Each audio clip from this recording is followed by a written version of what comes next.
If a nigga walk up to you and say, "Yo, write me a tweet or build me a house or something," write me or whatever the fuck else niggas do, would y'all niggas do it? Like stop this! Yo, what? Yo, no, Emanny raises.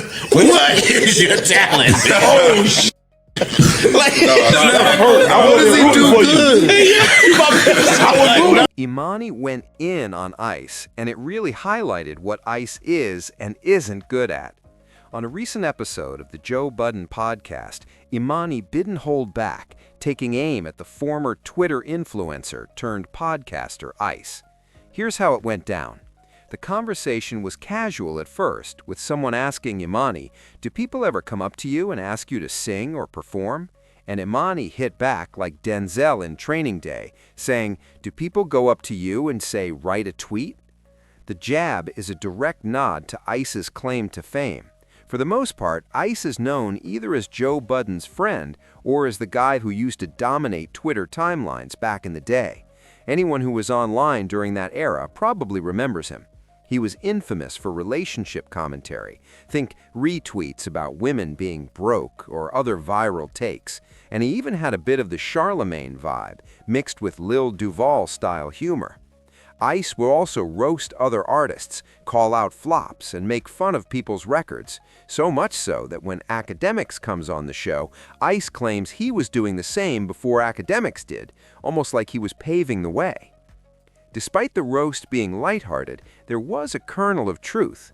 Joe Budden even chimed in, asking Ice, "Do you do anything that's valuable?"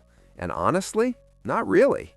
Ice does what he does best: show up, play the nice guy, and contribute just enough without having to be exceptional. That seems to be his role now. But it wasn't just Emanny taking shots. On another cast member's podcast, his Patreon show with his wife, Melissa, Mark Lamont Hill threw some low-key jabs too. They were discussing things like tracking your wife, and it subtly tied back to the same narrative about Ice. All commentary, little substance. The whole situation paints a clear picture. Ice's brand is nostalgia, jokes, and commentary, but when it comes to actually producing something of lasting value, that's where the criticism comes in. Levels of location sharing, right? It's completely new to me. It's not even something that we ever considered. I don't share my location with anyone. I just don't need to do that, and I don't want to do that. I don't want to feel like I'm being surveilled. So when you go out with your girlfriends, and you be like, "Yo, we're going out to the spot." Yeah. Like, why would you need to track me? I just told you where I'm going. That's enough. Mind your business. Emanny's roast of Ice sparked more conversation about Ice's persona off the mic. On this Patreon episode, the crew talked about the craziness of tracking your partner, like keeping tabs on where they are and what they're doing. That hit close to home because Ice's relationship with his girl, Missing Piece, has been, let's say, closely monitored. Fans have seen instances on Podwives where she mentioned being out at the club and Ice blowing up her phone like the FBI. This creates ongoing tension. Ice isn't really open to being joked about in that space, so there's a third rail on the show. Go too far and it could get ugly or awkward, which the producers try to avoid. Jenise Heart's episode added another layer.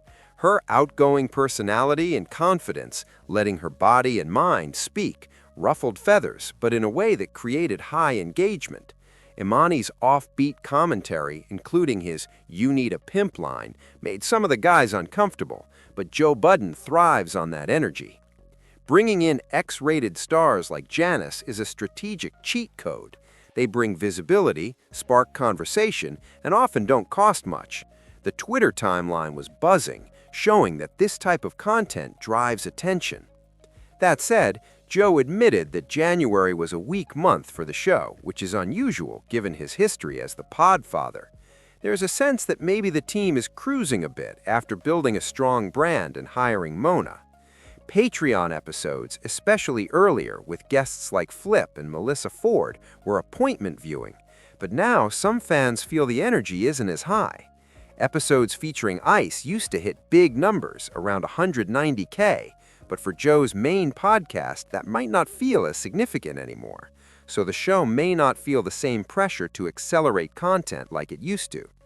The key takeaway: Ice remains a polarizing figure because of his history and personality. The Jenise Heart episode showed the value of bringing dynamic personalities onto the show, and there's a sense of both engagement and potential stagnation in Joe Budden's content strategy right now. If you want, I can break this down into a concise recap of all the drama and key points so it's easier to digest. Do you want me to do that?